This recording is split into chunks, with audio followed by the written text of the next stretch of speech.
Ladies and gentlemen, good day and welcome to Fredun Pharmaceuticals Limited Q2 and H1 FY26 results conference call.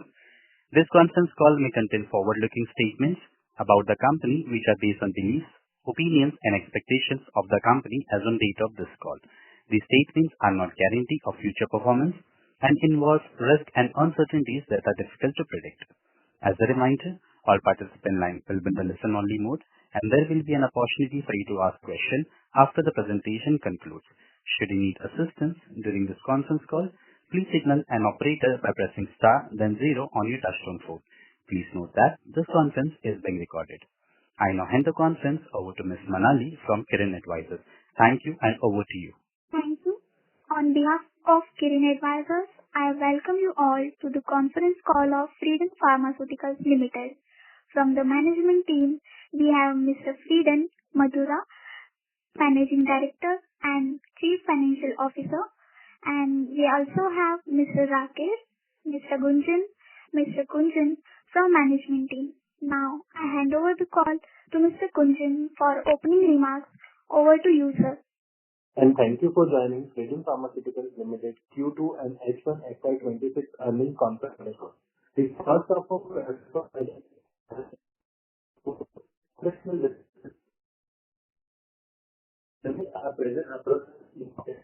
we have further reinforced our focus on high-margin business and expanded our foothold in our diversified healthcare company with a presence across India and 52 international markets. Over the years, we have evolved from an OEM manufacturer into the holistic healthcare enterprise, with offering across branded generics, nutraceuticals, cosmeceuticals, animal healthcare, and mobility needs. We have over 1,000 products under registration and 697 products already approved globally. Our manufacturing base in Palghar, supported by 37 contract manufacturing, enable agility and flexibility. We have come in expansion. I'm really sorry to interrupt you, sir, but your voice is breaking, sir. Now? Yes, sir, please. We have commenced expansion of our state-of-art manufacturing facility at Palghar to enhance the capacity, improve operational efficiency, and support the growing demand across both domestic and international markets. We also hold India's only a patent for bone graft, underscoring our focus on innovation and differentiated healthcare solutions. Q2 FY26 was another strong quarter. Total income stood at 145.29 crore, growing by 35% year-on-year, while EBITDA grew by 60% to 22.34 crore, with margin improving to 15.37. Net profit grew by 128% to 9.73 crore.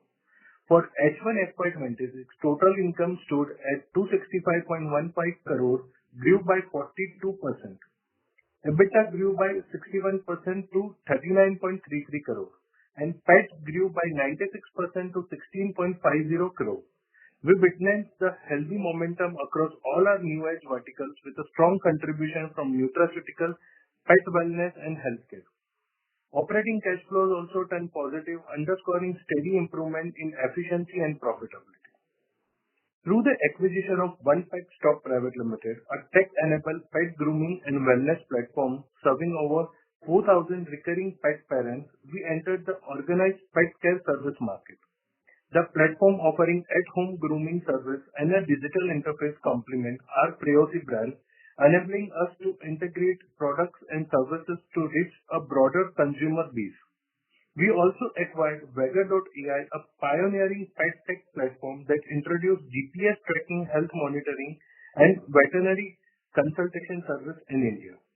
With over 140,000 pet parents, patented technology, a strong veterinary network, Vega.ai enhanced our vision of building connected technology-led pet wellness ecosystem. As a part of our strategy to expand the animal healthcare vertical, we launched Snacky Gene, India's first pure gene functional food for pets, under the Priority brand. Developed through in-house R&D, Snacky Gene is 100% vegetarian functional pet snack enriched with calcium and essential nutrients to promote bone strength, digestion, and immunity, with 12 tons already with calcium and essential nutrients to promote bone strength, digestion, and immunity. With 12 tons already sold through pre-orders, the product is being rolled out across 6 major cities through veterinary clinics, online platforms, and retail partners. The response reflects the industry's growing shift towards ethical, plant-based, and functional pet nutrition. As one of our early movers in India organized pet care industry, we continue to build leadership through innovation, integration, and consumer trust. Under the Preosi brand, we are developing a holistic ecosystem that connects products, services, and technology to address every aspect of pet wellness. The Indian pet care industry is witnessing strong growth, and it's projected to reach $6 billion by 2030, driven by rising adoption, urbanization, and growing awareness of preventive healthcare. This positions Fredun Pharmaceuticals as a key player in this evolving market, backed by our expanding Preosi portfolio and technology-driven initiatives. Looking ahead, we have outlined a clear strategic roadmap. By FY29, our revenue will be fully driven by vintage generics, and by FY32, over 51% will come from our US business. Our long-term vision is that by 2032, no pet in India should be born or die without using Preosi products, reflecting our mission to build India's most trusted and comprehensive pet wellness ecosystem.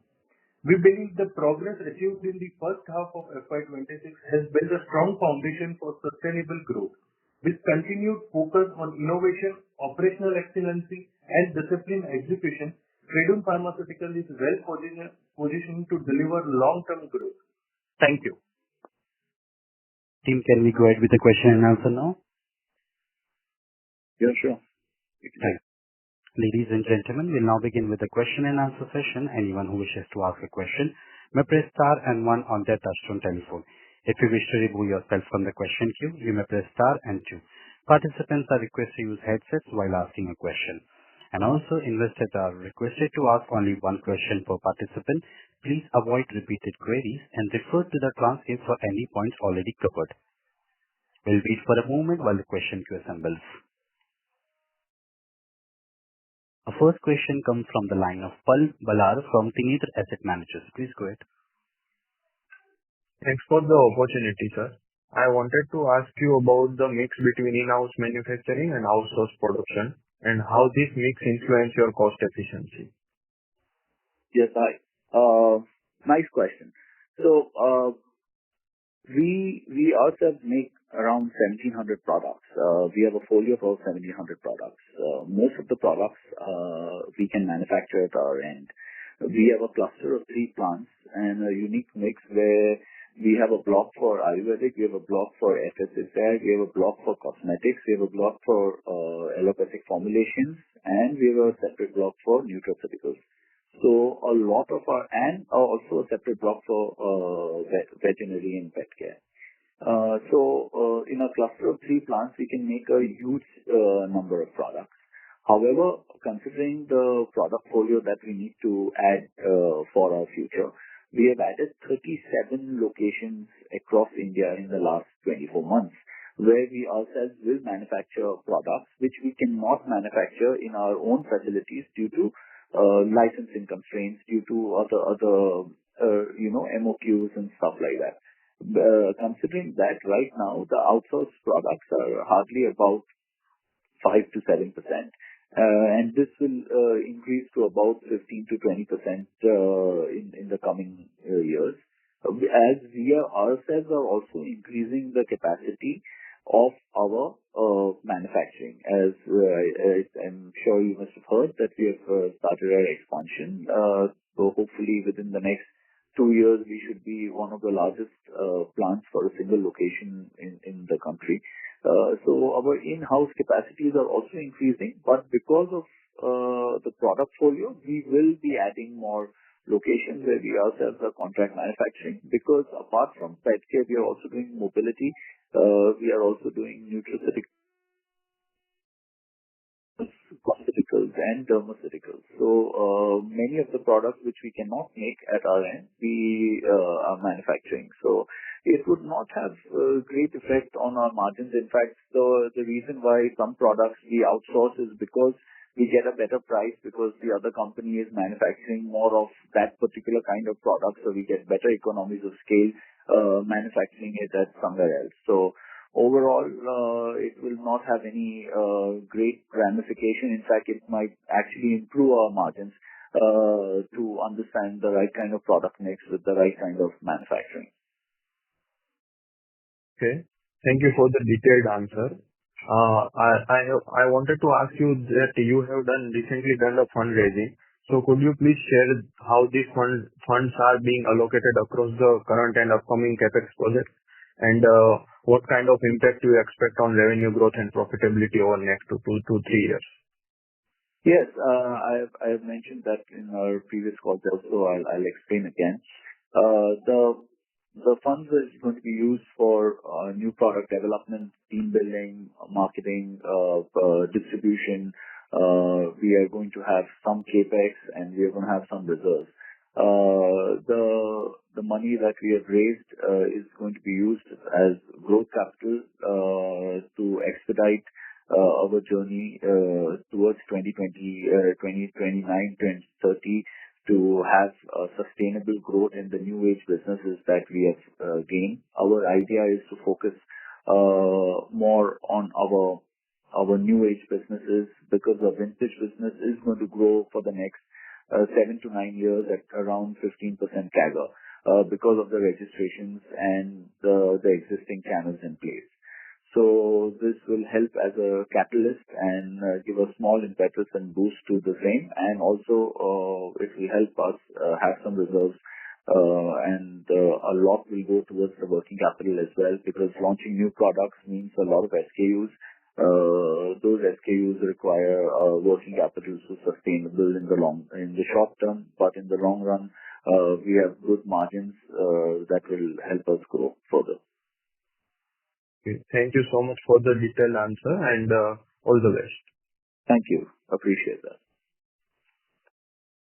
Thank you. Our next question comes from the line of Krishna Bahirwani, an individual investor. Please go ahead.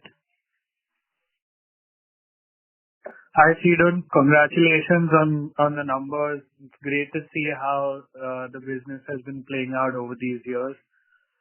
I just wanted to ask about the mobility business, nutraceuticals and cosmeceuticals. How you plan to scale those up? Because I can see Fredun GX and the pet care division pretty clearly. I wanted to get a sense on how you're looking at the other 3 divisions.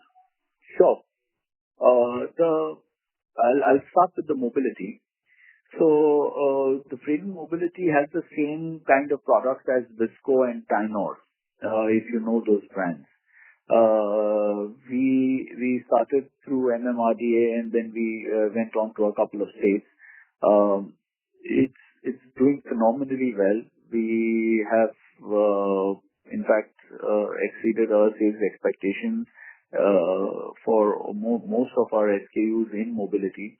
There is less competition for good products, and for us, it is the same distribution channel.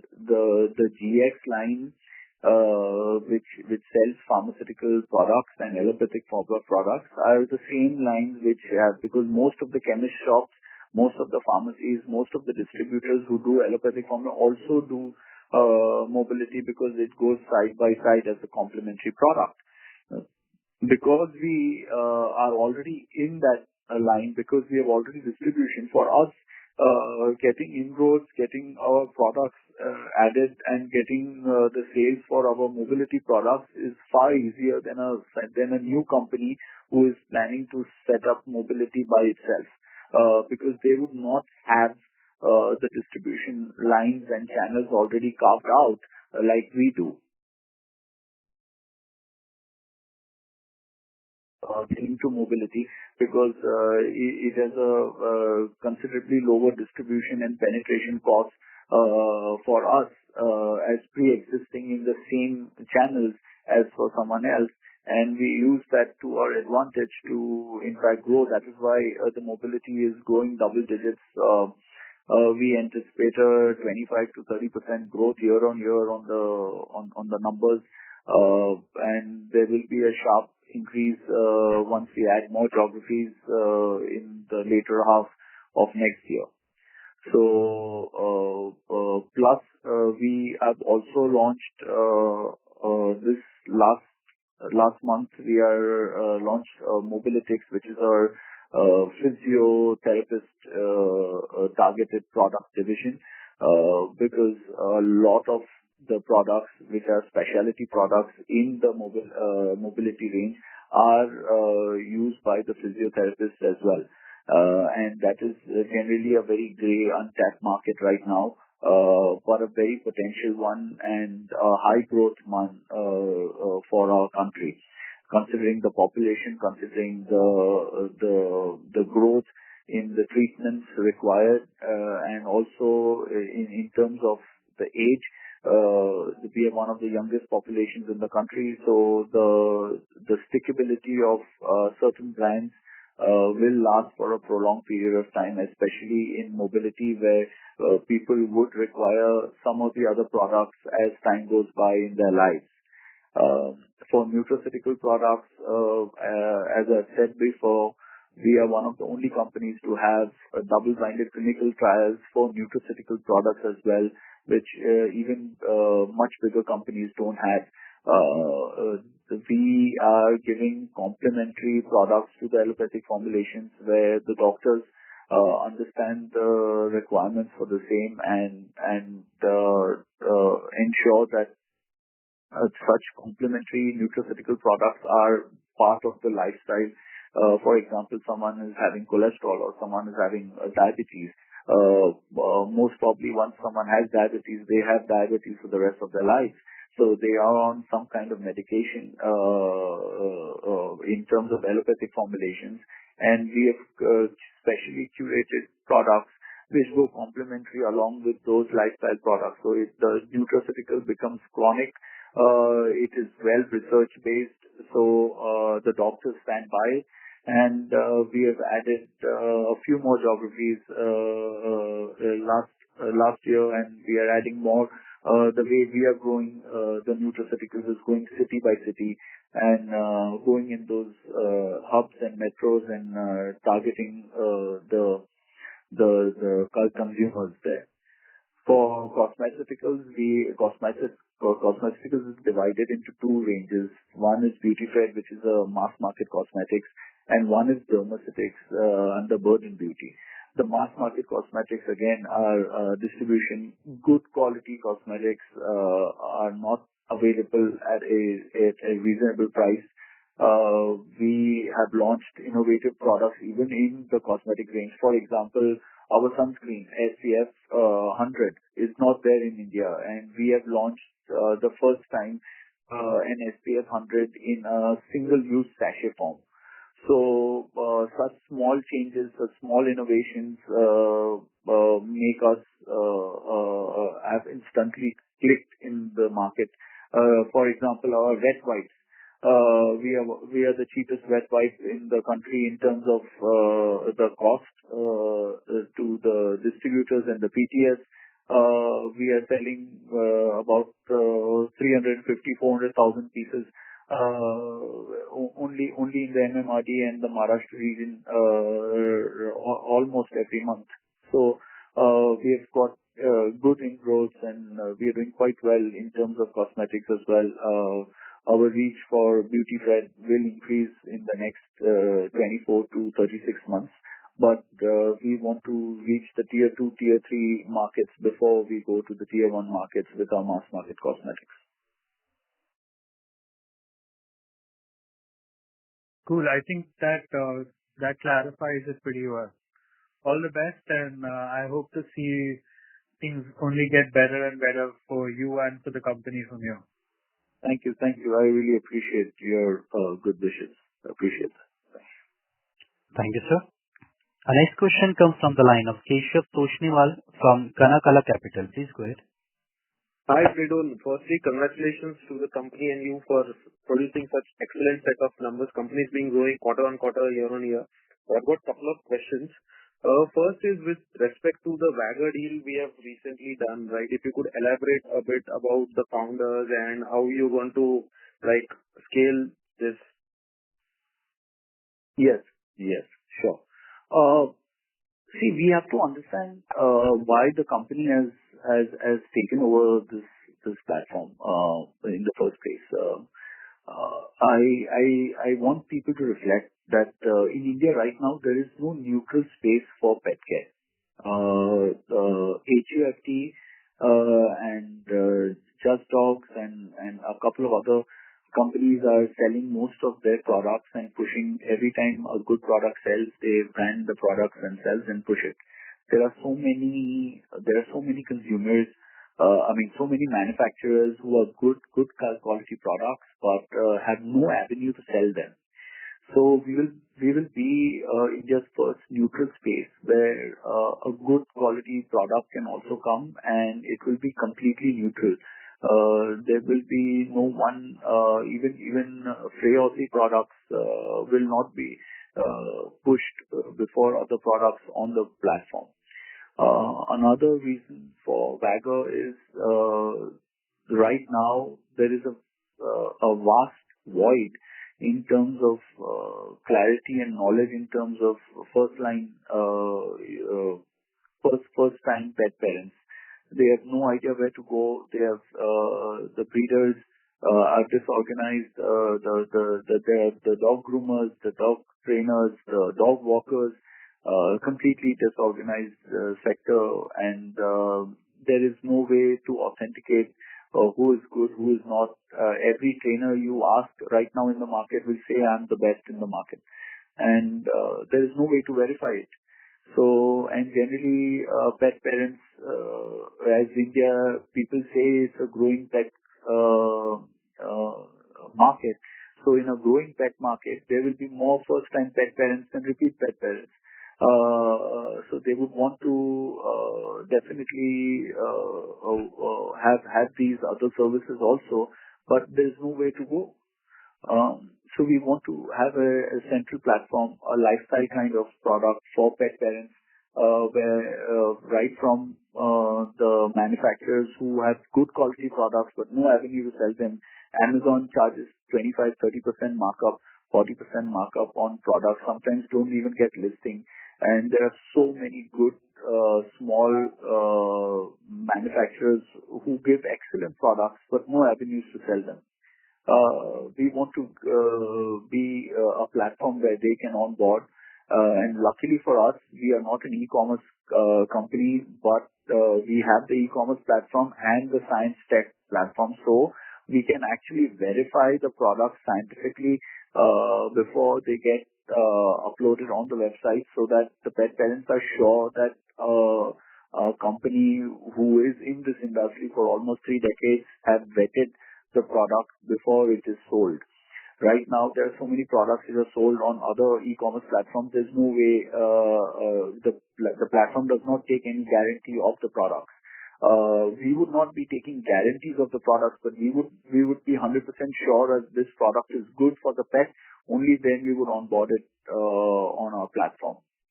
It also has some patents like live tracking and diagnostics, just like how humans wear smartwatches. We would have devices which a pet parent can buy, and a certain live tracking of their pet can happen. That way, pet parents are more secure in terms of their child's health. As a company, I feel that Wagger is a very important acquisition that we have done, and it would only grow the pet space in the country, and it will give a small impetus for the industry ahead. Not only for us as a company, but for the whole pet care market as such. Right. That was quite a detailed answer.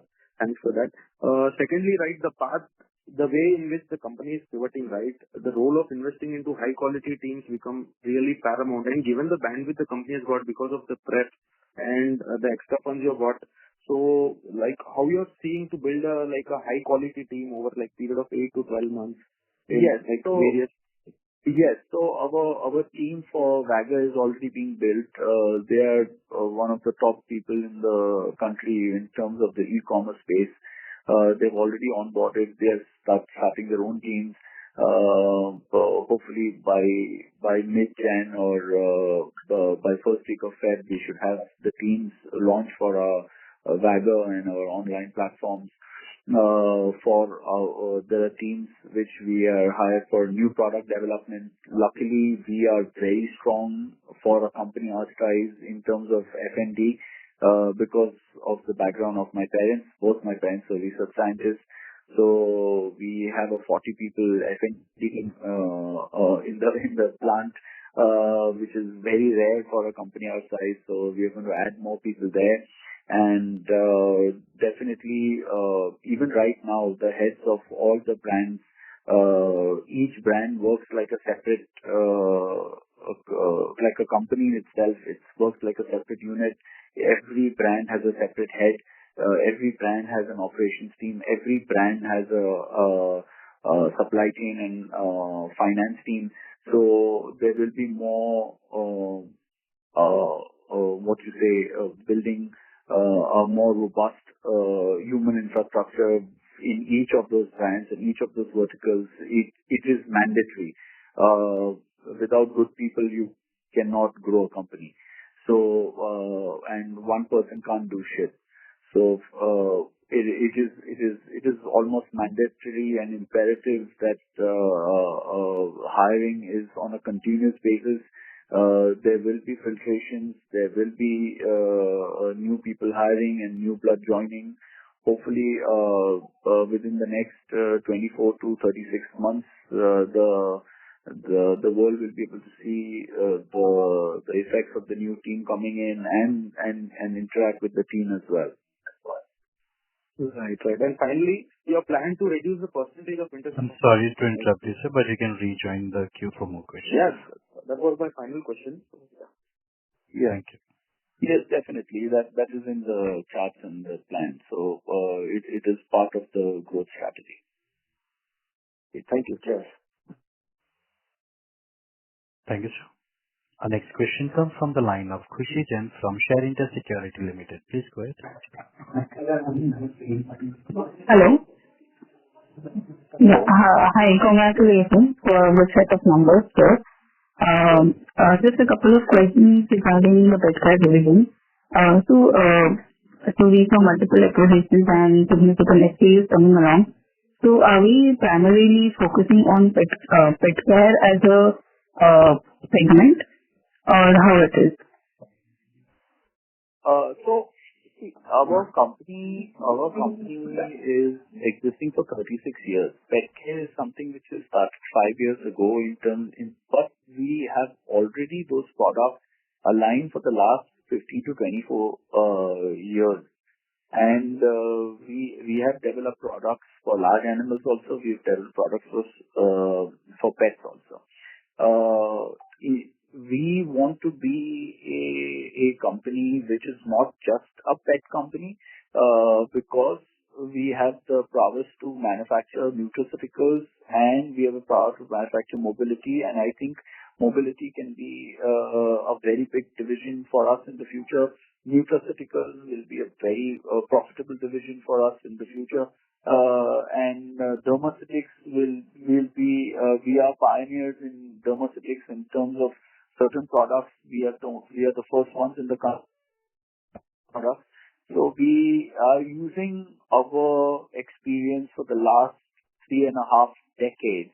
And now, as we have the bandwidth, infrastructurally, financially, operational wise, we are going to use that to grow each of the verticals sustainably and have a founded growth rather than a hockey stick kind of approach. So yes, pet is our focus. We have one of the best range of products in the country for pet care. But are we only a pet care company? Absolutely not. We have almost 1,600 products, which are doing phenomenally well, even in the allopathic range and even in the GX range. So I think that should answer your question. Sure, sir. Thank you. Thank you so much for the answer. Next thing I wanted to ask regarding like any export-related plans for the newer categories which have come up right now. Sorry, can you repeat the question? I couldn't hear you. Am I audible now? Yeah, you're audible. Sorry, you're correct. Yeah. So I'm just asking, the newest business have been growing up pretty well right now.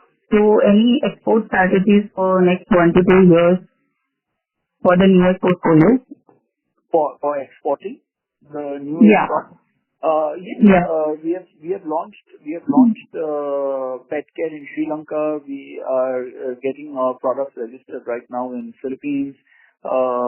We are also getting our products registered in the GCC area. So definitely export. We are present in 52 countries directly and indirectly. So we are going to tap those channels. Right now, we wanted to create a strong affirmative base for our products in India, and then export markets comes very natural to us. So we are sure that once we build our base in India, we can immediately catapult into the various markets thereon. Okay, perfect, sir. So, any guidance for next 1 to 2 years, if you can give on the newest side? All I can say for the new age business, the growth will be as we have been seeing. We will have steady founded growth. Over the last 18 years, there is not a single year that we have degrown, and we like to continue that growth trajectory.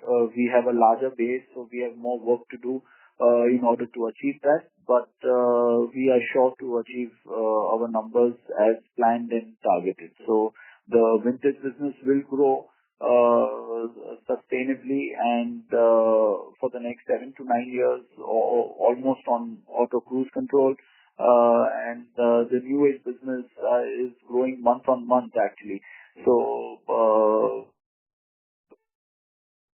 with where we are heading, and we are here. We have a 7-year plan for pet care. We have a 5 to 6 year plan for Nutra right now, and a 3-year plan for mobility. We are on track to execute those things. So let's see. We take it as it comes. Okay, perfect, sir. Thank you so much for all your answers and all the very best. Thank you. Thank you. Ladies and gentlemen, in order to ensure that the management will be able to address questions from all the participants in the conference, kindly limit the question to 1 question per participant. Should you have a follow-up question, please rejoin the queue. Our next question comes from the line of Ashish Soni from Family Office. Please go ahead. So regarding investment for Wagger, and how different it will be from Amazon platform? You mentioned certain things, but can you elaborate more on that in terms of markup fees and all those things? In terms of what, sir? Sorry? Like you said, right? Amazon has markup fees of 25%, 40%. Yeah. But investment is required for how long? We are as Wagger is an addition to our core business, and it is not our core business. We would have the liberty to ensure that it becomes reasonable for new vendors to join in compared to other e-commerce platforms.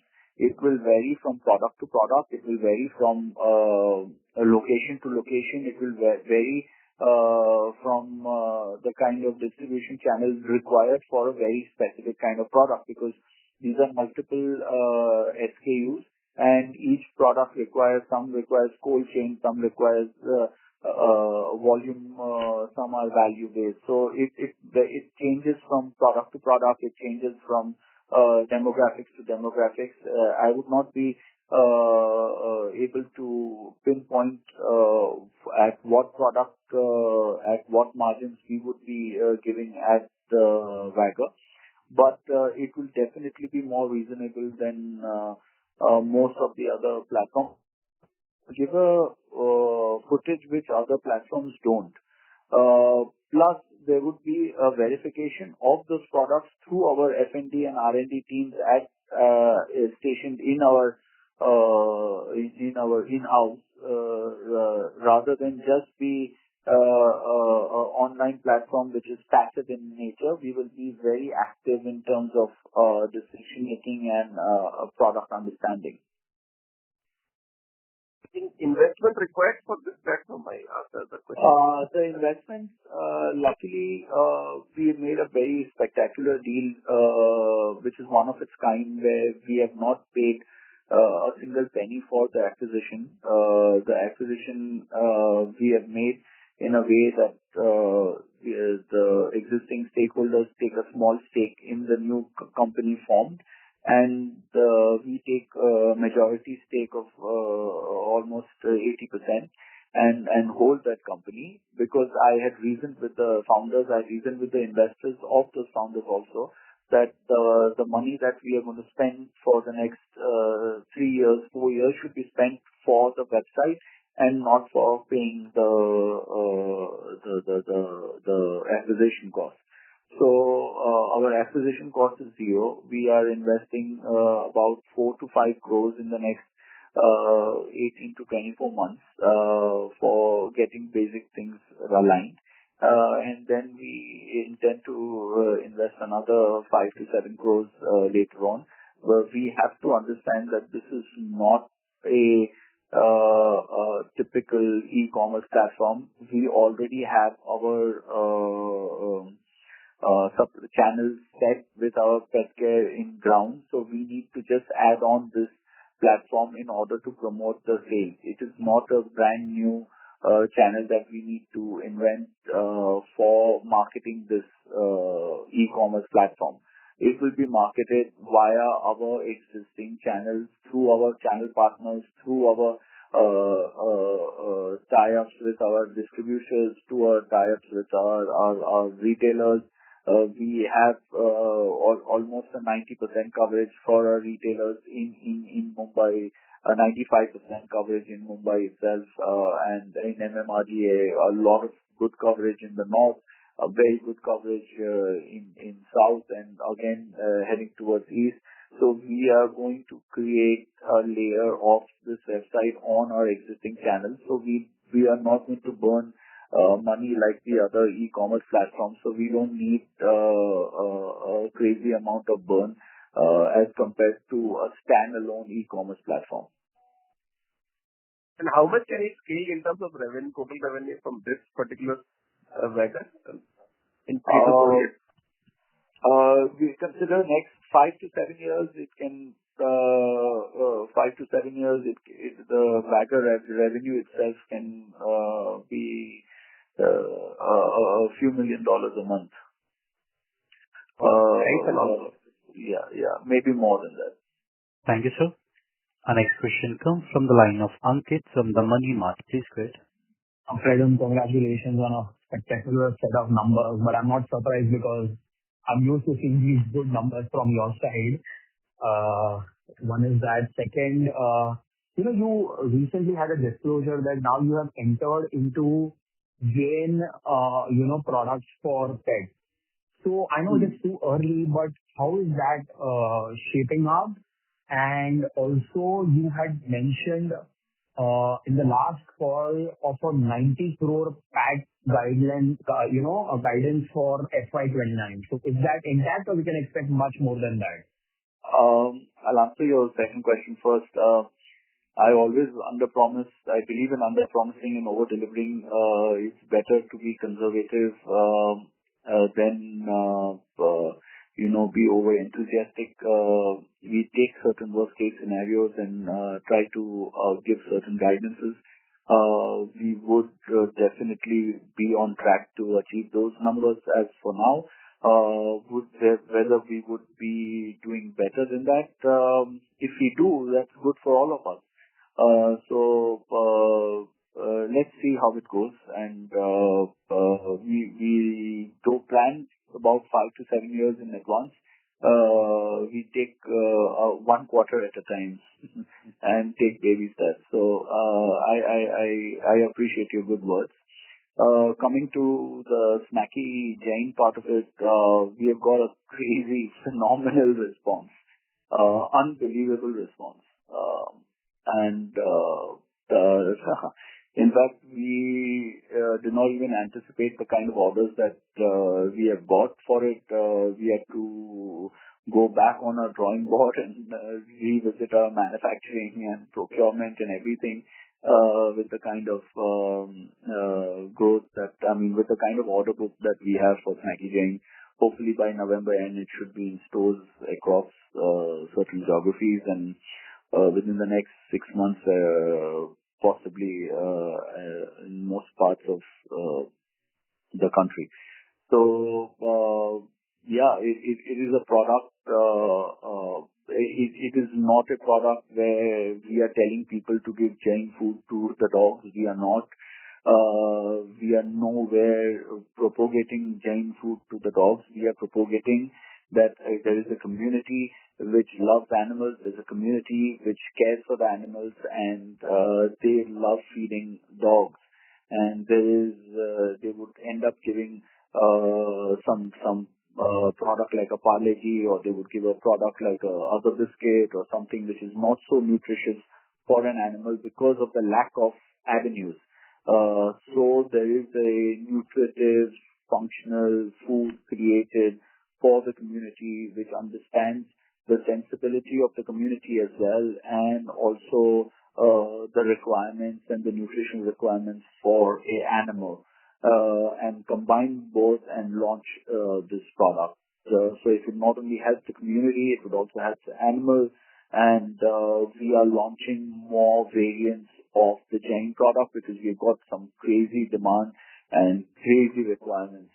So we are going to have a whole range of Jain related products coming up in the next 6 months for Snacky Jain, which would be targeted in terms of their gut health, or in terms of their mobility health, in terms of their overall nutritional requirements, and also their health requirements. There'll be certain products for Jain which will be for geriatric dogs. There'll be certain Jain for young dogs. So we are coming out with lines. We are practically getting a few calls a day requesting our entire stock for themselves. So we have understood. We knew that this market exists. That is why we launched it, and it is a good cause for a good community. Thank you, Fredun. I'm always happy to hear you all, and I think since the time you all have started this call, it is only going to help investors like us. So congratulations for great numbers, and all the best for the many, many more years to come. Thank you. Thank you so much. I really appreciate that.